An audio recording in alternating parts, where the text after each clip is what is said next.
onto the offensive side of the football. QB1, Jackson Arnold. I think the most interesting part about the QB depth chart is what does QB2 look like? Yeah. I think Mike Hawkins is the backup quarterback. Yeah. I think he's the second string quarterback. But is this a situation with a veteran guy like Casey Thompson where you do put, hey, Casey Thompson or Mike Hawkins? I could see that happening. But with that being said, I think Mike Hawkins is, I think he's QB2. So what do you think it's going to look like on the depth chart, Ted? Jackson is one, and on the depth chart, I could see it listed as or, and maybe there's some legitimacy to that. If you're playing Tennessee and you're nursing a lead in the second half, and your starting quarterback goes down, I mean, it's not outlandish to suggest that you put the veteran that's played in a bunch of big football games in there to get you through the rest of the game. So maybe there's some legitimacy there, but it's Arnold is one, Hawkins is two, and Thompson is three. I mean, that's what I've seen when I've been out there. Yeah, agreed. On to running back, Gavin Sawchuk or Javante Barnes. Probably. But I think That's how Salchuk it's is, that's how it's yeah, felt to me. I think Salchuk is the incumbent, and Barnes has been great. Hicks, Franklin, the youngster, Tatum, those guys have been really solid. I don't think anyone to this point in training camp, it can be hard to unseat someone in training camp. You got to go out there and prove it on the field. But I think Salchuk is still kind of king on the hill until someone is able to outproduce him on the field. And they may not be able to. I think Sawchuk is the most reliable. I think it's who the staff trusts the most. With that being said, I think Javante Barnes, I think he can be a more productive player with the way that he has been practicing, the way that he looks, the mental focus he has now. Mm-hmm. I think he has the potential to be the best back for this team this season. But it's going to take you a couple games to prove you can go out there, keep your composure, be assignment sound, and go make plays. Yes. I think he's got a couple of games to prove maybe that, hey, he is the best option for this football team this season. But they know exactly what they're getting with Sacha. Assignment sound. Now, of course, he's got the home run speed, but I think his greatest strength is his reliability. Now, Yeah. he's got to stay healthy. Got to keep those Yeah. hammies healthy, Sawchuk. But Mm-hmm. I think they feel like they can absolutely rely on him in any situation, no matter what the defense throws at you, to do the right thing out there on the field. Now, after those two guys, that's where it gets a little interesting. Mm-hmm. Hicks, Franklin, Tatum, Robinson. Does he make an appearance on there? I don't know. Part of me thinks Hicks and Tatum are going to be the other names on there, but it's going to be interesting to see what it looks like. Yeah. Um, it's kind of interesting how they handle the one spot. It, like is if it's dedicated straight to Salchuk, and I don't think there's a reason that it shouldn't be from the get go. Then that really muddies it up. What does the depth chart look below that? Is it is it simplest just to hey Sawchuk at one, Barnes at two, and that's it? That'd be kind of hardcore, Yeah, yeah. NFL style, too deep. It wouldn't shock me if you had Sawchuk as one, and then a bunch of oars at two. Also, but I will say this, and I know this really isn't the exercise, but It feels like it's been a while, and fingers crossed on health. And it needs to carry over to the game. Like we haven't seen it carry over to the game, but I feel like at 1, 2, and maybe even third string running back, I think this may be the best the running back room has looked in a while.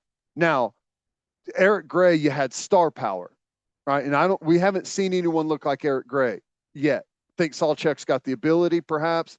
I think Barnes could be even a better runner. But as far as the depth, like if Sawchuk and Barnes are your two backs, there's not hardly any fall off right there. Where do you think that is level wise for SEC backfields? I think I think it's solid. Top half, probably, Top right? half. But the bottom line is, we haven't seen either of these guys compete on a week by week basis at the level they're about to have to compete. How do they hold up? That's a big question mark. I mean, these are two guys that have been banged up throughout their career. Good point. So they look good. They're not the biggest backs in the world. Neither of those guys like a 220-pound back, but they've got good speed. They've got good explosiveness. I really like the physicality Barnes has been running with Yeah. in How training big is camp. he? He's got to be 215, right? I think he's all of 210. Yeah. I think he's a really lean in the best way, like 210, 211, maybe like 212. He's not, he's carrying bone and muscle. There ain't any extra weight there. Could not look better. Yeah. But it's just how do those guys hold up? And that's the thing is do I think we have better backs than Georgia or Alabama? No. It's hard to say yes to that until these guys go out and play in this league. Right. No, I totally agree. Tight end. Maybe the easiest depth chart on the team. TE1 Bauer Sharp, TE2 Jake Roberts. Mm-hmm. TE3 listed on there. Helms. Helms, TE3. Please just stay healthy, man. I think they're excited about him. Just He's stay done some healthy, good man. things. Come on. Yeah. Come on, man. He He had a looks. big time injury. What was that? Do you know exactly what it was? I, from my understanding, they basically just had to like realign one of his legs. Yeah. It sounded like with the knee as the focal point. It sounded gnarly, dude. Yeah. Yep. So So it's been really slow coming back for him, but I'm he, cheering for that guy because he yeah. looks awesome out And there. he gives them something that they don't like. And I'm not saying we all know Bauer Sharp, he runs really well. He's athletic and he's got some good size. I think he's probably taller, at least listed taller than Helms, but Caden Helms has like he's just long arms, can run, can jump.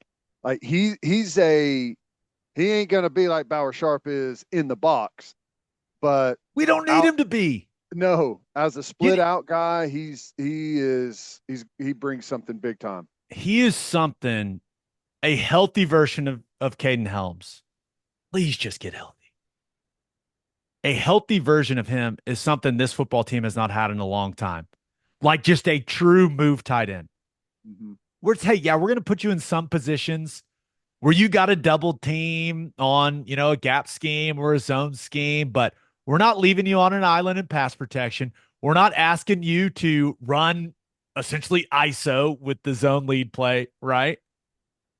Just catch some passes. Mm-hmm. Just work in space. Block the force defender, block the alley defender, block smaller guys.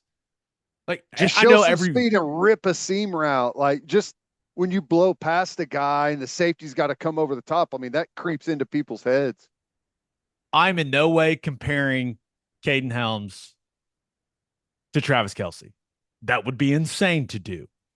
But that's how you would use him. They don't put Andy Reid does not put Kelce in any situations where he's at the point of attack block. Now he'll mix it up. Don't get it wrong. I actually think that he doesn't get enough credit for how willing he is to mix it up. But that's the type of move tight end Helms could be if he's just right physically. The problem is that I'm gonna have to see it before I believe it. Yeah. Man, I want that kid to succeed so badly because I just feel like he has had the worst luck imaginable his first couple years. He's got time. I don't even think has he even I'm sure he medicaled and then redshirted, right? So he hasn't burned a year yet. I can't imagine. No, Yeah. I mean So he's got time. I think eligibility wise, he is a true freshman. Yeah. So just can he get right? And if he gets right, I do think he's the type of player that I don't want to say it'll change your offense, but it adds a completely new dimension to what you can do offensively with the tight end position, Totally agree. Totally agree. especially if you have him and Sharp on the field together, I know. where both of those guys can really, really run. Yep. And because that's Now the I'm getting dilemma. excited. Now I'm I getting know. excited over here. Come on, Caden Helms. Be healthy, big dog. Come on. Because what personnel grouping is that? Is it 12 or are you still in 11? Because that's the problem you get in as a defense.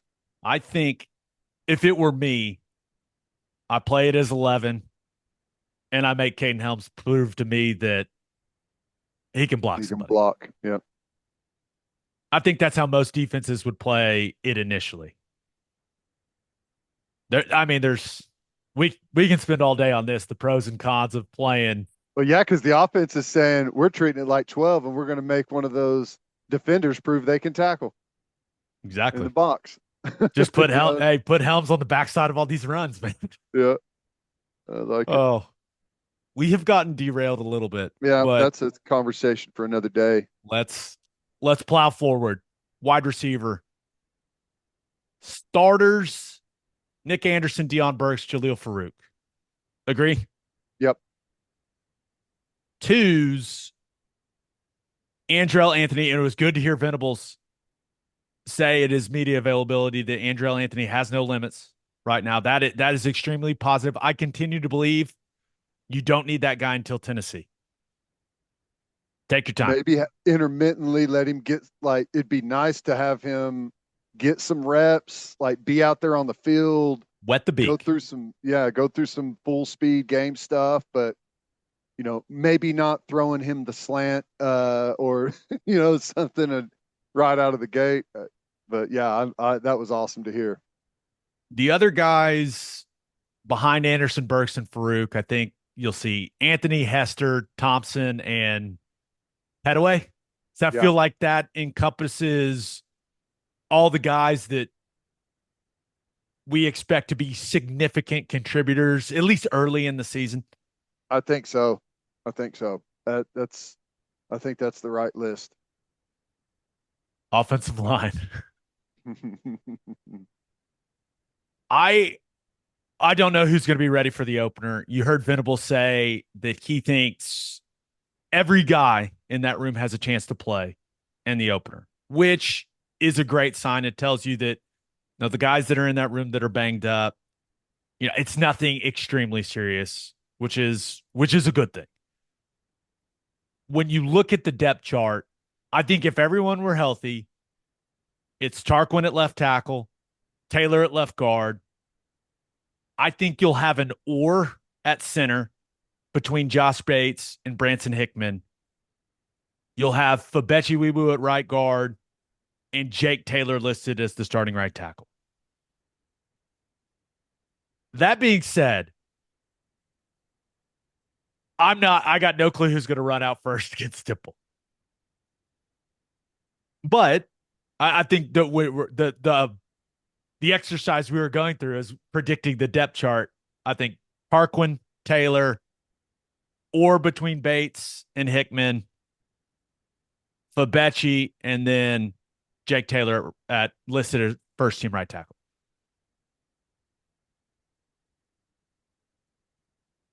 Yeah. I That's one of those pauses where people think that like something happened to their phone. Well, I'm just thinking like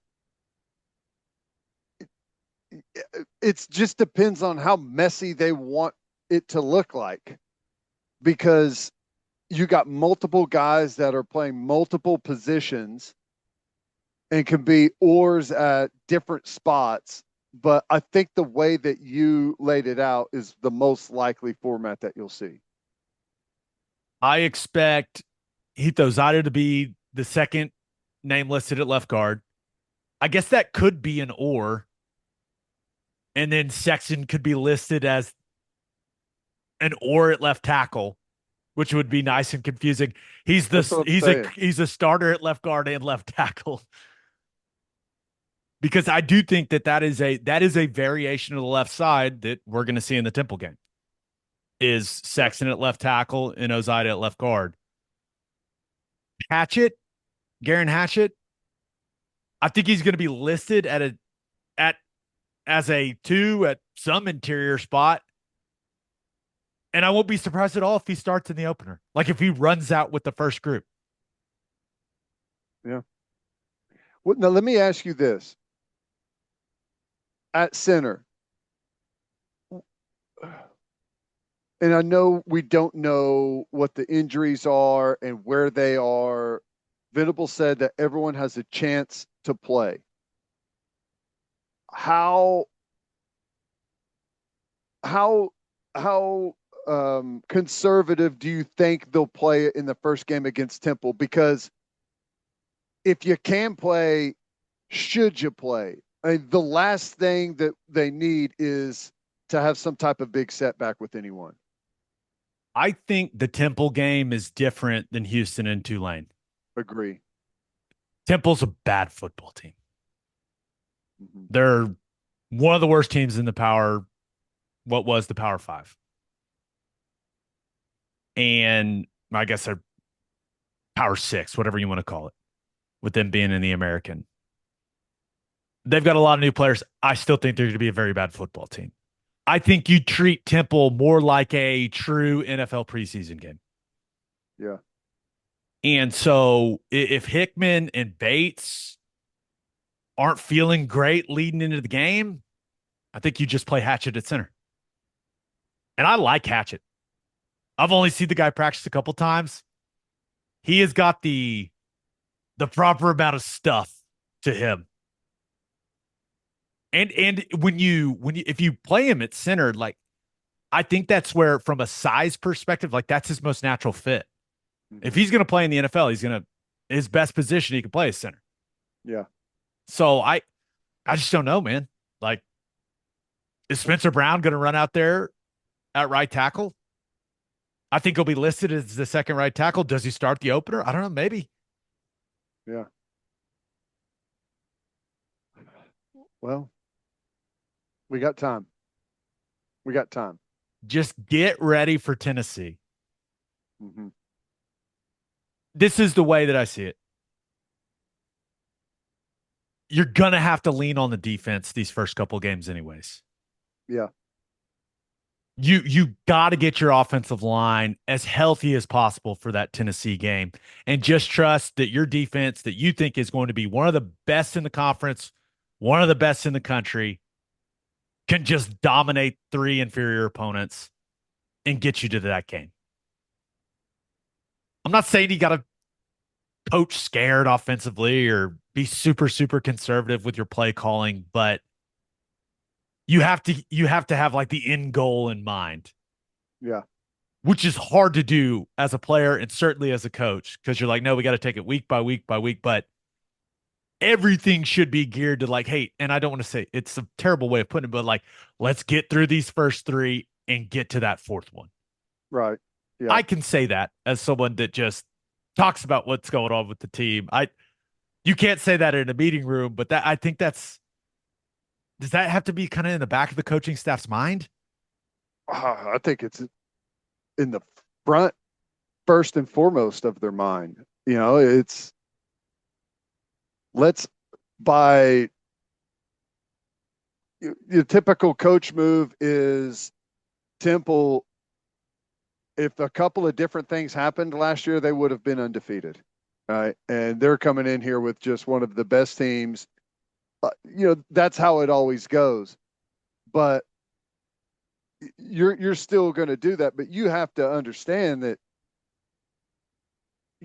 the setback is the worst thing that you can have. And I don't know how you necessarily play it. Like if you have three guys or however many that are playing the same position that are all kind of banged up and there's still a battle maybe as to who is going to be your starter. Do you spread the risk and play those guys, like spread them out, or do you just give everyone more time and try and hang on and get through that week? Like, because what we got a long time before we play Tennessee. If you don't have a setback, all of those guys should be back and probably feeling pretty dadgum good by the time you play Tennessee, right? And that's really a month.